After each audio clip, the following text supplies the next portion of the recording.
Mullaperiyar dam പൊട്ടിയാൽ എന്താണ് ഉണ്ടാവുന്നത് നിങ്ങൾക്ക് ഞാൻ പറഞ്ഞുതരാം. മുല്ലപ്പെരിയാർ ഡാമിൽ 15 TMC വെള്ളമുള്ളത്. 15 TMC വെള്ളം പൊട്ടി വരുന്ന പ്രകൃതിശക്തികളുണ്ടെങ്കിൽ ഹിരോഷിമയിൽ ഇട്ട ബോംബിന്റെ 180 മടങ്ങാണ്. ഇത് നേരെ ചെല്ലണത് താഴെയുള്ള ചെറു ഡാമുകൾ, ഇടുക്കി ഡാമും എല്ലാം കൂടി പൊട്ടി കഴിഞ്ഞിട്ടുണ്ടെങ്കിൽ 100 TMC വെള്ളം വരും. 100 TMC വെള്ളം എന്ന് പറഞ്ഞിട്ടുണ്ടെങ്കിൽ 1 കിലോമീറ്റർ വീതി 100 മീറ്റർ പൊക്കത്തിലായിരിക്കും അത് വന്നുകൊണ്ടിരിക്കുന്നത്.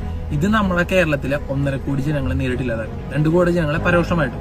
ഈ 100 TMC വെള്ളം നേരെ ചെല്ലണം അറബിക്കടലിലോട്ടായിരിക്കും. അറബിക്കടലിൽ ഇത് ഈ വെള്ളം സ്വീകരിച്ചിട്ട് നേരെ പിൻവാങ്ങും, തിരിച്ചൊരു സുനാമി പോലെ തിരിച്ചു വരും. ഇത് നമ്മുടെ കേരളത്തിൽ തന്നെ ഇല്ലാണ്ടാവും. ഇത്രയും വലിയൊരു ദുരന്തമാണ് നമ്മുടെ മുന്നിൽ നടക്കാൻ പോണത്. ഇത് വരാണ്ടിരിക്കാൻ വേണ്ടിയാണ് നമ്മൾ ഈ മുല്ലപ്പെരിയാർ ഡാം ഡീകമ്മീഷൻ ചെയ്യണമെന്ന് പറയുന്നത്.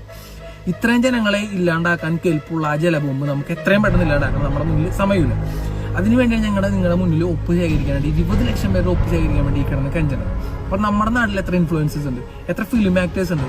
ഇവരെല്ലാവരും കൂടി ഒന്ന് ശ്രമിച്ചിട്ടുണ്ടെങ്കിൽ നമുക്ക് ഈ 20 ലക്ഷം ഒപ്പ് ഒരു ദിവസം കൊണ്ട് നടക്കില്ല. അപ്പൊ അതിനുവേണ്ടി